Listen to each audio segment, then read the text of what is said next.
Without pen. ये तो हम सभी ने सुना है, लेकिन इतिहास गवाह है ये आज से नहीं हजारों सालों से चलता आ रहा है। खूबसूरत दिखने की ललक लोगों को खतरनाक से खतरनाक तथा जानलेवा फैशन की ओर धकेल देती है। तो चलिए आज हम ऐसे ही 3 जानलेवा फैशन ट्रेंड्स को देखते हैं। पहला है फुट बाइंडिंग। 18वीं सदी से 19वीं सदी तक चीन के लोगों में छोटे पांव रखने की अजीब सी सनक थी। इन पांव को लोटस फीट भी कहा जाता था, जिसके लिए चीनी महिलाएं कम उम्र से ही अपने पांव को बांध लेती थी ताकि पांव की हड्डियां टूट जाएं और रूप बदलकर वो छोटी हो जाएं। इसके लिए वो अपने पांव को विनेगर में डुबोती थी। इसकी वजह से कई बार हड्डियां टूट जाती थी और अजीब तरह के इन्फेक्शन से ग्रस्त हो जाते थे पैर। फिर भी खूबसूरत दिखने की चाह में वो यह सभी चीजें झेल लेती थी। आज भी ये फैशन चल रहा है, लेकिन लोगों में जागरूकता फैली है और कई चीनी महिलाएं आजकल इन चीजों को नहीं अपनाती। लेकिन ये एक खतरनाक फैशन ट्रेंड है। दूसरा है नेक रिंग्स। म्यांमार की कयान महिलाओं का भी फैशन अजीबोगरीब है। ये नेक रिंग्स पहनती हैं। हालांकि ये प्रथा बहुत प्राचीन है, पर आज भी चलन में है। लंबी गर्दन पाने की चाह में छोटी उम्र की बच्चियों की गर्दनों में ब्रास के कॉइल्स लपेट दिए जाते हैं। जब तक ये बच्चियां बड़ी होती हैं, ये करीब 10 केजी तक के कॉइल्स गले में लटकाए फिरती हैं।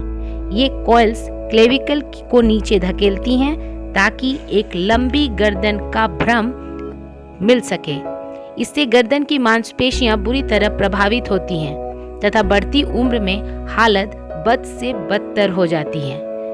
लेकिन ये फैशन अभी भी चल रहा है और महिलाओं में ट्रेंडिंग है।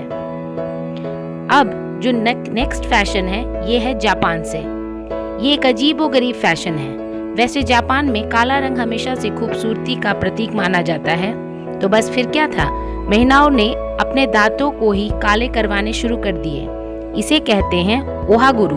चाय में लोहे के टुकड़े रखकर छोड़ दिए जाते हैं। लोहा ऑक्सीडाइज होकर चाय को और काला बनाता है और महिलाएं इस चाय को अक्सर पीने लगती हैं और अंत में दांत काले पड़ जाते हैं। वैसे ये ज्यादा खतरनाक तो नहीं है, लेकिन वैज्ञानिकों का मानना है कि भले ही काला रंग हमारे फैशन में खूबसूरती का प्रतीक ना माना गया हो, लेकिन काले रंग से दांतों पर एक परत रहती है जिससे ये दांतों को सड़ने से बचाती है और बुढ़ापे में दांतों को प्रिजर्व करती है।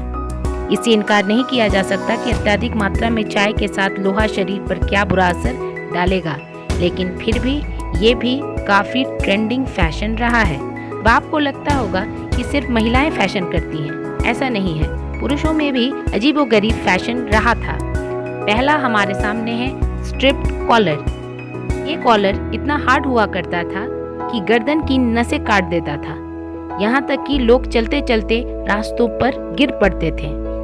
दूसरा एक अजीबोगरीब ट्रेंड था जो आपने अक्सर देखा होगा। अंग्रेजों के समय के जजों के सर पर हुआ करते थे विग। ये विग भी अजीबोगरीब तरह के थे। ये ट्रेंड शुरू किया था फ्रांस के राजा लुइस 13 ने, जो घोड़े के बालों से बने इन विगों को पहनते थे और इन्हें अक्सर धोया भी नहीं करते थे। तो आप समझ ही सकते हैं इनकी क्या हालत होगी और इनको पहनने वालों की क्या दुर्दशा होती होगी। ये भी इन्फेक्शन का बहुत बड़ा कारण था। इन विगों में जुएं वगैरह भी पैदा हो जाती थी, लेकिन ये इसे धोते नहीं थे फैशन की वजह से। तो बस आज इतना ही। आप सभी से यही विनती है कि फैशन की अंधी दौड़ में शामिल होने से बचें और खूबसूरती से ज्यादा अपने स्वास्थ्य पर ध्यान दें। अगर आप स्वस्थ रहेंगे तो अंदर और बाहर दोनों से खूबसूरत दिखेंगे। धन्यवाद।